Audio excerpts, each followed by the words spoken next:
Burgundy Ballers, welcome back to a pre-training camp, well, now post-training camp edition of the Ballin in Burgundy podcast. Yeah, myself, Chris, and we got the one, the only, our guy, the draft guru when it comes to anything sports and football, our guy, Adam, Aniba. Adam, what's going on? What's going on, guys? Always a pleasure coming on, man. Talking ball. Nah, man, always a pleasure to see you. For those who don't know, before we get into this, guys, for those who don't know Adam, first of all, head over to the burgundyandgoldreport.com. All of our draft coverage we did with him this past season, whether it was first round, seventh round, sixth round talent, you guys saw this entire offseason. This was with Adam. It was an absolute blast. I cannot wait to keep going with this because I had so much fun doing this with you. Shout out to you and Doug for doing a happy hour through all that. That was a blast watching that. And I'm gonna take a little bit from our Cowboys fans. Crack them if you got them. A toast to you and your beautiful family, Heather, turning, like you said, 49 tomorrow, or when you guys see this today. So one open for her. Rest in peace, Heather. Thank you, guys. Appreciate it. No, man, thank you. And I mean, for those who want to say anything, either hit him up on Instagram or you can put his comments down in the description. But rest in peace to Heather. Training camp, we are over a weekend and we have had so much news to talk about. So let's just get straight into it. Forget everything else. Let's straight get into it. I have heard nothing but great things come out of training camp. I have not heard a lot of negativity. I don't know about you. High energy, all we're hearing is how much everyone loves the coaches and just, it's refreshing. It's refreshing, frankly, because I think that, it's not going to be a 1-year turnaround, but I think, we're starting to, clean the shit out of Ashburn. And I think it's going to be a process, but everything I'm hearing about these coaches, like I said, I have so much more confidence in the coaching right now than the actual team until I see them play. But this is a good staff that they've assembled. I'm excited. Yeah. I mean, even let's start on, I'm going to go to defense because that's kind of where I'm built like a D tackle. Hearing nothing but great things in the linebacker department. You got Sheriff Tariff as a D-line coach. You got Kerrigan as the assistant linebacking coach. I touched on this last episode in our latest reel, TikTok, whatever. The biggest, and I'm gonna reiterate, regurgitate what I said last episode. The biggest steal of our draft to me will be Jordan Magee. Yeah. When Bobby Wagner, guaranteed first ballot Hall of Famer, gold jacket waiting to happen. When people say linebacker in the NFL who's well respected, you think of B Wags. He says he's a leader. He's got this leadership. He's got this swag, but he's wanting to learn and he's humble.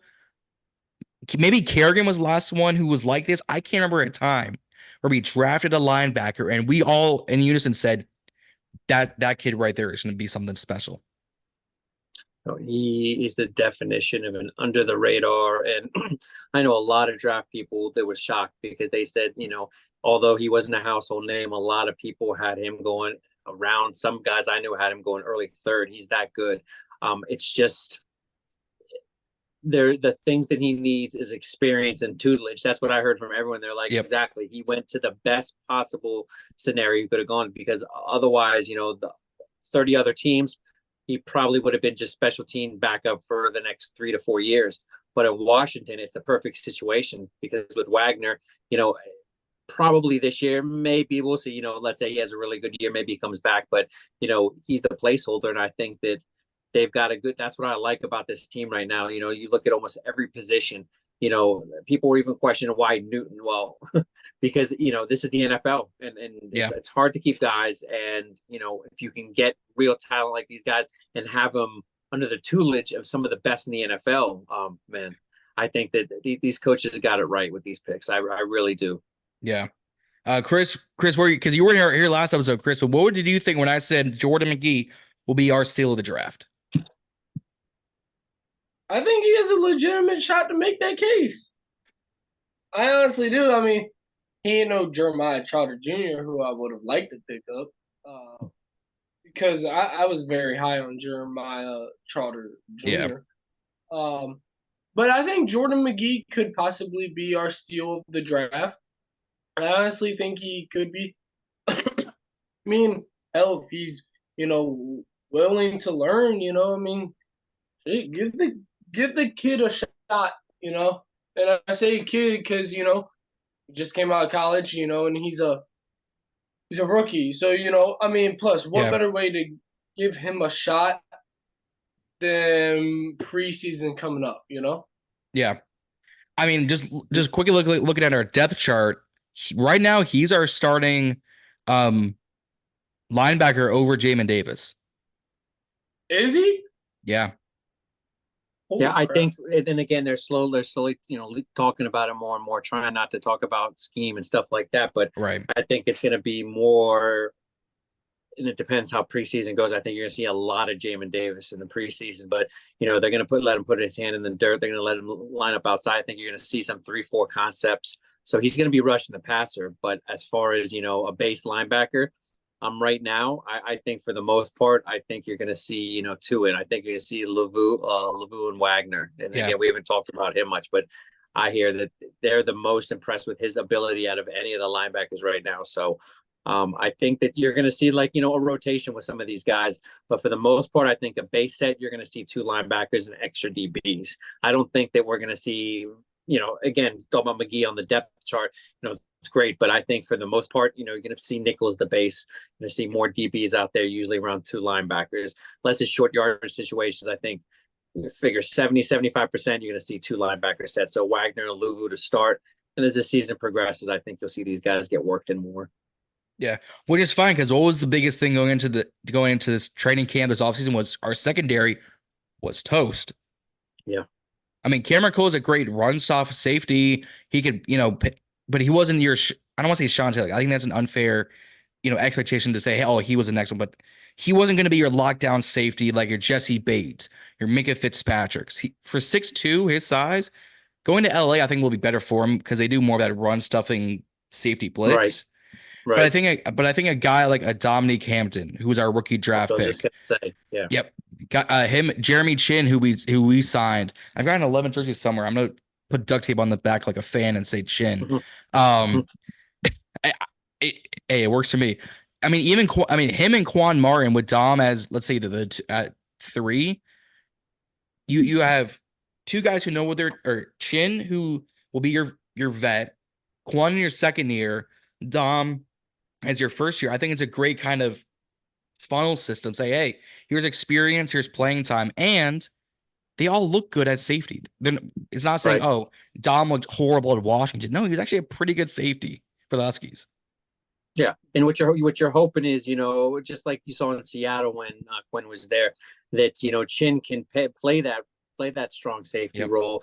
I just had him in my mind, but I blanked on his name again. But over in Seattle, but you know, when they had that going over there, they were unstoppable. So Chin is going to be a huge piece to this defensive backfield. Like I was saying, I think you're going to see 3 and 1. Quan, I think he's going to be pretty much a staple of free safety. From everything that I heard, he's the best tackler. That's one thing they wanted. Do you think free safety single high? They wanted to have they say he's the best tackler in the DBs right now. So, you know, between, you know, him over there, you know, will Butler make the team? Because I'm hearing, you know, will they keep 6? I don't think so. You know, 4 or 5. You know, we'll see. But I think with Chin, you have options. You know, but mostly I think what you're going to see with him. Okay, Cam Chancellor. That's what I was going to say. You know, you want to roll like Cam. You know, again, is he anywhere in that realm? No, size wise, he's pushing it. So he, you know, you know, and speed, he's faster than Cam was. So yeah. But I think from everything I'm hearing, they want to drop him down the box. And again, you know, you mentioned Dominic Hampton. You know, I'm just started watching a little tip of his lately, and you know, seeing what he did in Washington, how interchangeable he was, single high, close to the line, good size. I think that they just have a lot of options with their DBs. But again, it's who's your outside corners right now? Like Forbes, if this coach can turn, except I know fans, they've given up on him. I have not given up on him because I really like his tape. And you know, people talk about, you know, he gets burned. And just look at Diggs in Dallas, okay? Yeah. The guy gets turnovers, but man, he gets burnt like toast too. That's exactly what kind of player I see Forbes being. And that's why I think that they're going to be able to work with him. And from everything I'm hearing in camp, you know, we all heard the stuff about building muscle, blah, blah, blah, blah, whatever. But from what I heard, he's looking stronger as far as like when he's playing up, matching up, press man. So I think that with this coaching staff, that's going to be the key to the season is getting a guy like Forbes going, because if you can be set on the outside at least with one, and then you have those safeties, and then your other corners are interchangeable. But Sainristil, that's the guy, man. Right now, he's the best, in my opinion. He's the best DB on the team, and that's saying a lot for a rookie. But if you just watch those last couple of games in Michigan, what you're always looking for, especially as a draft evaluator, is how do they play in big moments? He played his best ball against Penix and some of the best quarterbacks, the best teams in the nation. There was 6 interceptions, 3 interceptions in the playoffs, 1 for a touchdown against what was it? The national championship. So I think that that they got some real players here. It's all about finding the roles, and it might not be pretty this season. Especially, week 1, I think that's a team, that we're facing that's really got a good nucleus, a good offensive line. They're really bringing it together. So it'll be a good test. Yeah. Chris, you were chomping at the bit to get in here. Yeah. All right. So two things. So I seen a video earlier of somebody talking about Quan Martin saying, how they think he was very underrated because he got a couple INTs and stuff, but they were saying he's a good ball player and he's very underrated, and somebody said that he will break out this year in Washington, maybe for a second year player. I mean, if Quan Martin gets, the playing time and everything, I mean, shit, maybe he could. But no, we all know how I feel about Emmanuel Forbes too. Look, all I'm saying is, if Emmanuel Forbes does not perform the way I want him to, he's gone. I already want him gone, just saying. But yeah, I think Quan Martin could be that guy if he performs very well. Just saying. Yeah. I mean, Chris, I'm just at least you're happy that they're looking consistent. at him at free safety, because when it came in, a lot of people were talking about nickel corner, and that's okay. But some of his best tape when I saw at Illinois was when he was, playing that single high role. So I think we have a good player in him. Yeah. Yeah. I mean, the last guy I want to touch on defense, we'll go to offense. Mike Sainristil, Frozone. Yeah. This man here, I have heard nothing, and like you just alluded to, nothing but great things about Sainristil, the best DB on the roster. This man's got heart, man got leadership. I think just recently, my apologies, I forgot this man's name, Tyler Owens. Oh, you're talking about the Texas Tech. Sainristil is great. Tyler Owens. Yeah, surprise in camp, a lot of people. Guys, Adam does his thing. Go read his report on Tyler Owens. Link down in the description, and if you want to freeze this, link will be about right here mid frame.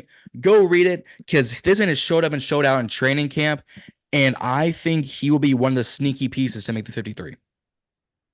I think when you're talking about a guy that can be interchangeable safety, close to the line, even sub package linebacker, 6'2", 216, it's a good size, but that's exactly what it was at Texas Tech. They just moved him around, and he was just an athlete. He was just wherever he could be to make a play, he was. There was definitely inconsistencies in this game, that caused him to go undrafted. He's a little over aggressive at times. The lack of forced turnovers were a concern for me. It was only 1 interception since 2022, and that was it. But I think right away in camp, if you saw him, he definitely was standing out. And once I heard that, although the players were saying, this guy's really, they got a good player on hand, you're talking about they're so deep right now, like this could be a practice squad player, Yeah. But again, it depends what they're going to be doing with the DBs and the linebackers. Because if you have a guy like this, like I said, interchangeable, similar to Jeremy Chin, you know what I mean? Can he play that strong safety role, which I definitely think he could. I'd be concerned about putting him in practice squad, because I think I could definitely see a few teams plucking him off. So, I, for one, of course, I wrote about him. I mean, I'm hoping he makes the roster. If not, though, I don't want to see him on the practice squad. But Anusium from Colorado State, another undrafted guy, he's been really quiet. I had him breaking out because he was one of the top undrafted free agents in the league. He got some of the top guaranteed money. So I think at this point, he's looking practice squad. But Owens, yeah, that's a guy to watch. Definitely in the preseason. I think if he makes a couple eye popping plays, one or two, I think we could definitely see them keep him as an extra DB / hybrid. Yeah. I mean, yes, it's training camp and whatnot, but the tipped pass he caught for the interception I think it was yesterday at training camp where he tips it off of Sainristil's or off of Jack Sain's hands, gets into the rolling pig. I'm like, I can't unsee this now. I need this man on the field. And then he turned around and got another interception. Exactly. You know what I mean?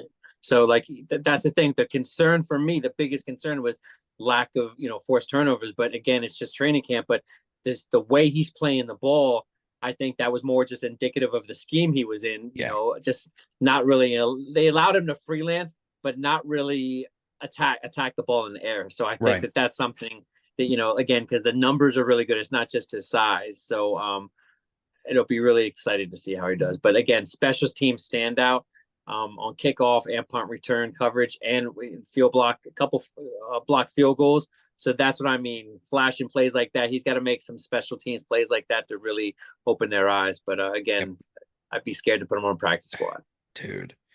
Because the moment he goes on practice squad, someone's going to sign him up, bring him to the active roster, immediately start him, and we're like, oh, so he's just this damn good for no reason. All right. This is going to be something Washington fans aren't used to, is our practice squad players getting plucked. It's going to happen this year because if you looked in San Francisco when Peters and Lynch were there, and everything I hear, we always talk about Lynch. Lynch was a figurehead. I really heard that Peters was doing a lot of the personnel moves. So don't be surprised. You see a lot of guys get plucked off the practice squad. So because that was happening on a weekly basis in San Francisco, because it's about their talent, his eye for talent, Peters. So again, anyone that's worth the damn, I really hope they don't end up on the practice squad because they're not going to last long with us. No, won't last long. And I'm going to actually going into that, not lasting long. The offense, I think the biggest question now is the wide receiver room. Yeah. Because there are 3 cats right now who all have a legitimate case to make this roster. Mitchell Tinsley out of Penn State. For those who've been watching us for the past year and a half, I have been writing this man's name to get him on the roster. I'm sorry I keep saying it, but get this man on the roster. 2 is Bryson Tremaine, 6'4" out of Stanford. And then recently, who I had not been paying attention to, which that's on me, Davion Davis out of Sam Houston. Those are 3 guys who every article that comes out, every screenshot that comes out of Twitter, and I'll see on Washington on the Daily or Rio or Josh, and shout out to the fellas. Hey, Tinsley makes a great catch and makes another case. Davion makes a case of going on special teams. Tremaine being his size could be a difference maker of the basket, being 6'4", because all other guys are about 5'10" to 6'1". It's like, as much as I want Tinsley, these guys have a legitimate case to say, hey, I'm number 6 or number 7. What do you guys think? I'm gonna have, regardless, preseason can change it, but right now I have Tremaine and Tinsley making this team. I have them keeping 5 right now. I have McLaurin, Dotson, McCaffrey, Tinsley, and Tremaine. Tremaine. Maybe they keep 6, but I have them keeping an extra tight end, so I think they're gonna keep those guys. But yeah, I think that's a good mix of talent and ability. But Tremaine, I've been hearing really good things about him. Yeah, Chris, what about you? I think personally we need to keep Mitchell Tinsley. I almost said Chinsley. God, wow. I'm off. Keep Mitchell Tinsley and keep Casimir Allen. I personally think we need to keep the both of them. I don't know too much about Tremaine Edmonds. I got to see him play in the preseason a little bit. So, I can't really say too much on him. But from what I saw last year in the preseason with Casimir Allen and Mitchell Tinsley, that's what's making me want to keep them. But, maybe this year might be different, in the preseason. So it's very hard to judge, but as of right now, I want to say I have them keeping at least 5 to 6 receivers. I think it should be 6 just to play it, smart and safe, Mhm. and everything like that. But yeah. Yeah. I mean, I think you meant Bryson Tremaine, not Tremaine Edmonds. That's linebacker in Chicago Oh, right Bryce. now. Yeah, Oh, I knew what he damn. meant. I am fucking man. Man, you're going through it right now. That's But hey, I've done that too. I can't say much. But I think there are other guys. I think if we keep six, guys like Olemi Zacchaeus, who like they signed him up pretty quickly. And everything I'm hearing is that's a Peters kind of guy. That's a Dan Quinn kind of guy. And the place Right. he's making on the practice field, again, it's practice, but you've got fans selling out the outdoor seating. I was supposed to go. I've been sick for the past month, so I did not end up going. But again, that's a name here, Olemi Zacchaeus. I'm like, how many receivers do we legitimately need? I say six. I think seven might be too many, but I could see seven. That means you keep probably three running backs, three tight ends. You can keep a little rotation there. But the fact that, again, we were talking kind of this off episode, we did not have this many receiver highlights in training camp ever, maybe. Not to my recollection. When you got a quarterback throwing nice spirals into tight windows, it helps for sure. It does help. One name I think does not make this team, although everyone's saying he should, Dyami Brown. You just hold on. Did I just hear you say Dyami Round or Dyami Brown? Dyami Brown with a B. Oh goddamn. I think he has deep speed talent coming out of college because I think we were excited for him coming out of college. Yeah. He gets in this league. He has the great game with Carson. I think it's like 3 catches, 80 yards, 2 touchdowns against Tennessee. And then you would think with Sam Howell starting, oh, the UNC connection is going to start back up. EB comes in. He loves to throw the ball. You want a deep threat. That's why they had MVS in Kansas City, that kind of long ball, deep guy, although he didn't have the greatest hands, a la Super Bowl. And you just bricks for hands. Yeah, bricks for hands. And yet you never saw him do great things. He just hasn't developed as a route runner. You know what I mean? Like that's the biggest issue for wide receivers coming from the next level is so many programs, they really don't ask them to run many routes, especially in North Carolina. And, he had the opportunity playing with Terry McLaurin to really, put in that work. But again, I'm not saying he hasn't, but I always ask Doc Walker, anyone, like, who are you hearing? Like, who are the guys that are putting the work? And I just never hear his name. Right. I always hear the other guys. I'm just never hearing his name. It's like you don't hear bad things, you don't hear any good things. That usually doesn't equate to a roster spot. So again, he's not this regime's guy. I don't see him making the roster. I think you just got better options with the other guys, which is crazy to say. You're talking about undrafted guys, but yeah, I think he's had his opportunities, and even if he blows up in the preseason, if it's on go balls, I think, those aren't the kind of things that are translating against, first string units. So, yeah. Chris, go ahead. I was hoping you would say Dyami Round. I don't know a guy named that. Because let's be real, Dyami Brown sucks. Yes, he had the one game with Carson Wentz. Bro, one person can have one game. They're the one game wonder. One game wonder. Mike White. Yes. Mike White. White. God.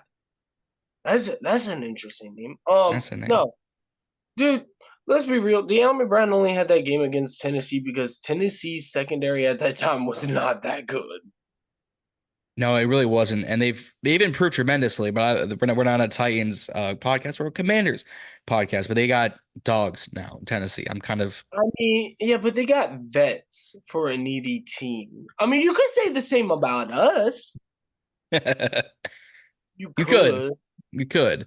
I think we've spread the wealth a little bit better than Tennessee has. But that's neither here nor there. One last thing before we kind of wrap things up and make sure we got up here on time. The drama never seems to stop with this man. Two letters at the start of the alphabet, just in reverse order. B-A as in Brandon Aiyuk. Now reports come out saying he's going to be traded rather than extended. And Adam, you put up the betting odds on your story recently. I didn't see them until you put them up. Us in first place at 370 plus 375, Pittsburgh at plus 450, and Jacksonville at 600. I thought that would have been a Buffalo. I thought that would have been a New England. I just don't see him getting here because I think they would have done it already. It's a good point. And, I was actually surprised to see the odds. I would have had Washington like the least likely. But again, pay attention to these Vegas odds because they matter. The wise guys always have an inside track. I think that Peters really did not believe that he was on the block. Because everything I heard is multiple teams called and they just said he's not for sale. We're not trading him. Something has changed, and I don't know if it's Brandon Aiyuk and everything I'm hearing. It's just like it sucks for him because it's the timing. Because you had Joey Bosa before, then you had Debo, and now you got Trent Williams. Trent Williams. So you also got who can they afford right now not to lose? And they've got offensive talent.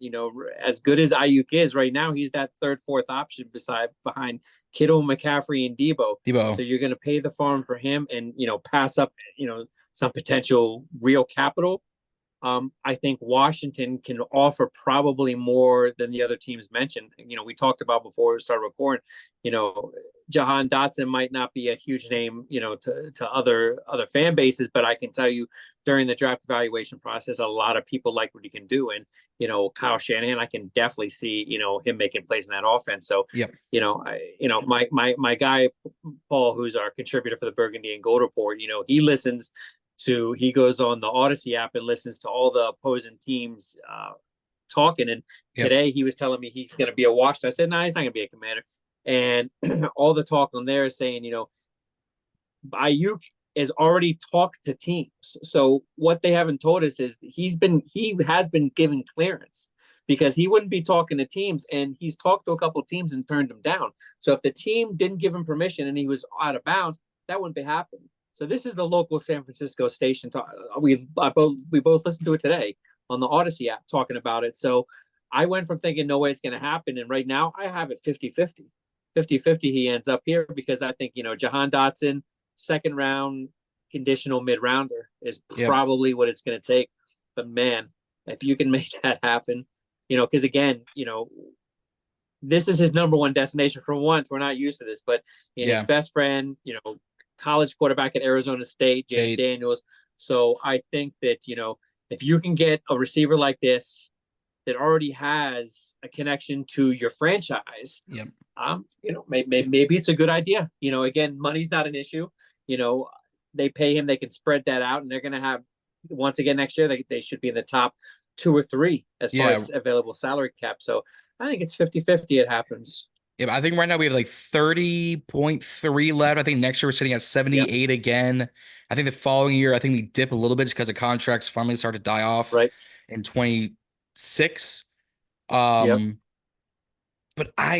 something also tells me that he might, if he does get traded, it might not even be till week 1.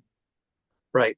I don't think it has to happen before, the beginning of the season, but I think that San Francisco also, because again, it's different now because you can't hold out and get those penalties, and then the team can just recoup it. It's in the collective bargaining agreement now, so they have to fine him, and they can't they can't pull it. So it's a lot of money. Granted, he's making $14 million I think this year, but I think it was at over 20-something thousand or more for every day he skips. So I think that they're willing to play that game with him. I think if Peters was in San Francisco, this deal would have probably got done. But I think with Lynch and who they have, I think that they just got themselves in a bind right now because again, they've got a lot of marquee players that they've got to pay. And your fourth offensive option, I think you got to lock down Trent Williams. This is his last contract. So I think Trent's going to be the priority if they can get some value for Aiyuk. Again, so I have it at 50-50. I can see it happening, but I can also just see them sitting on him because, they've got his rights for this year, then they can franchise him next year. Yeah. Chris, what are you thinking after this? Personally, I think if the Redskins are going to trade this man, we're going to trade for this man, I should say. Right.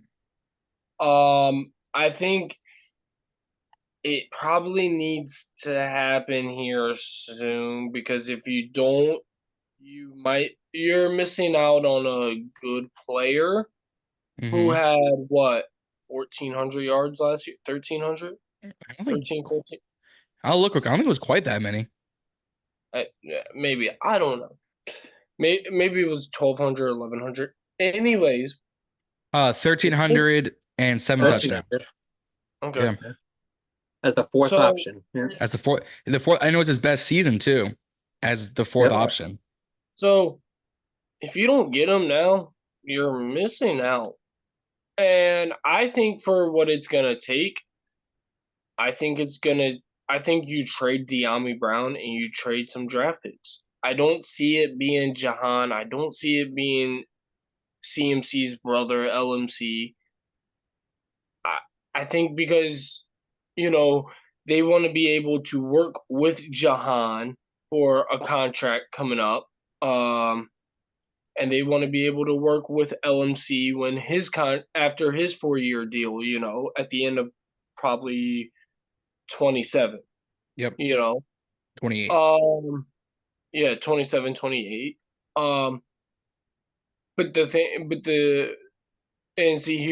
Here's where the con comes in.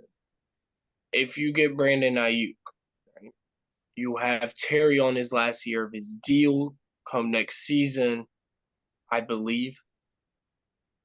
Who do you pay? The guy that has pretty much been here his whole career, or the guy that you just recently got? And I mean, are they both the same age? Did Aiyuk come out?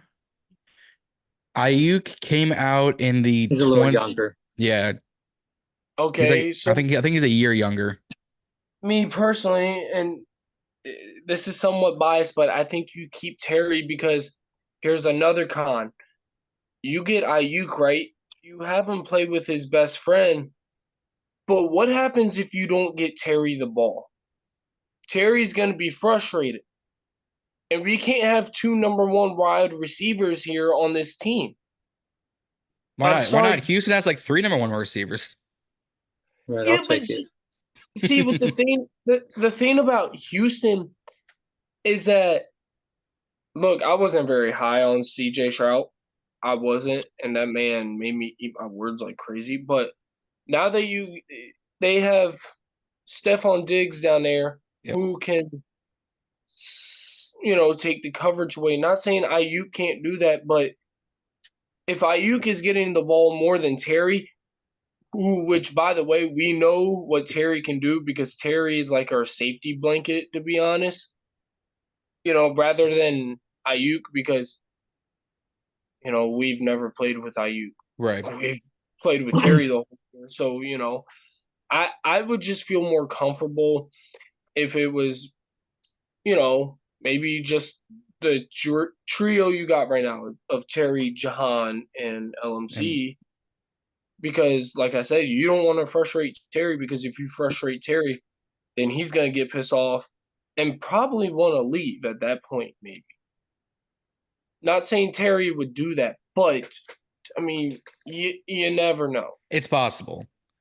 I don't know if Terry would. I think he said before he would want to stay longer if he can. But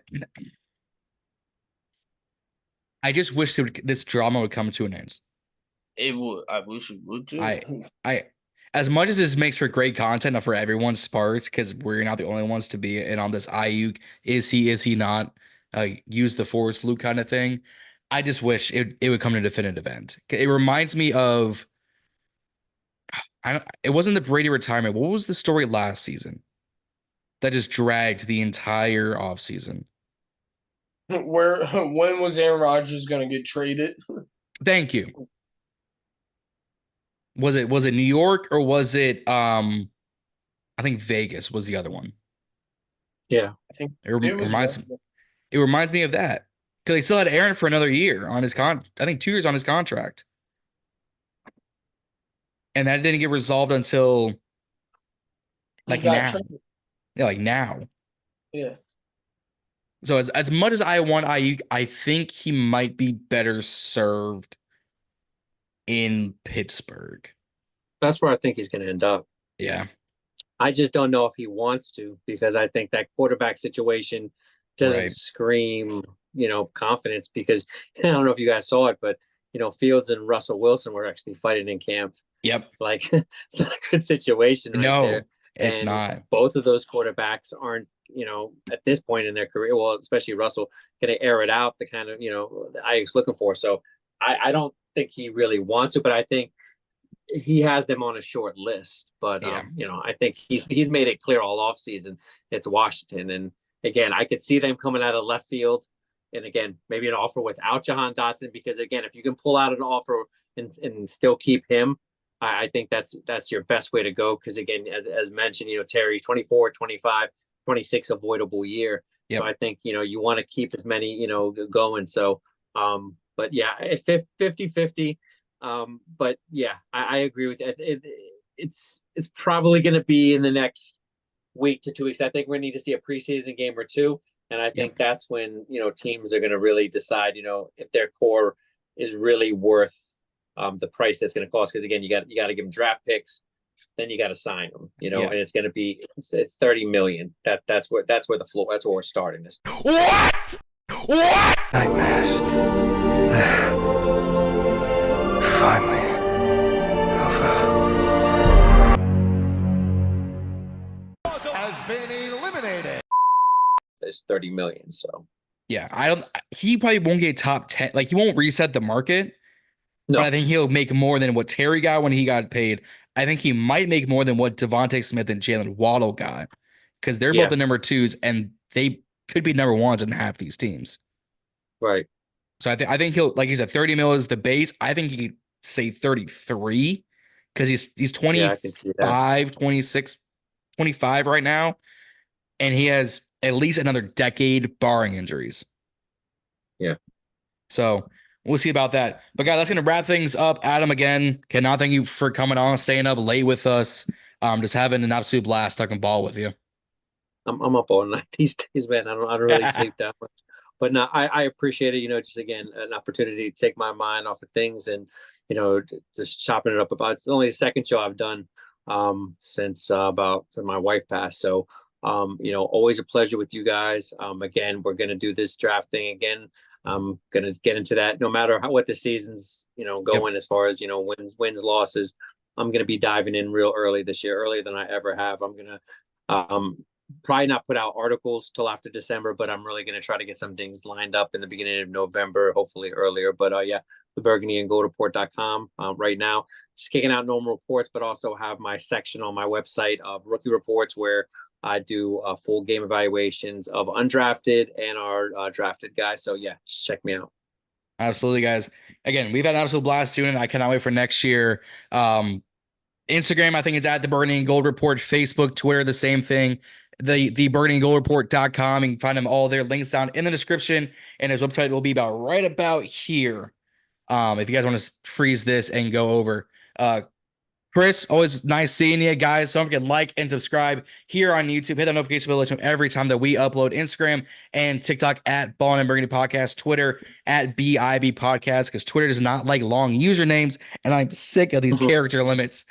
I'm sick of it. Training camp has come. It is still going. I cannot wait for more news coming out. It's going to be an absolute blast. I have not seen this much excitement around a training camp, around players since RG3. 2012. 2012, yeah. 2012 is the last time anything close to this. And then 2013, they were hoping after that run. But yeah, it's been pretty lame since then. It's been awful. But guys, like I said, like, subscribe, go follow Adam, give him just your absolute undivided attention when you guys read these things, because they're absolute works of art. Let's head into this week, hopefully, because I will be on the move here in the next few days, but hopefully training camp goes seamlessly as usual. The weather stays healthy. Raise hell. Don't forget to stay balling. We'll see y'all out there.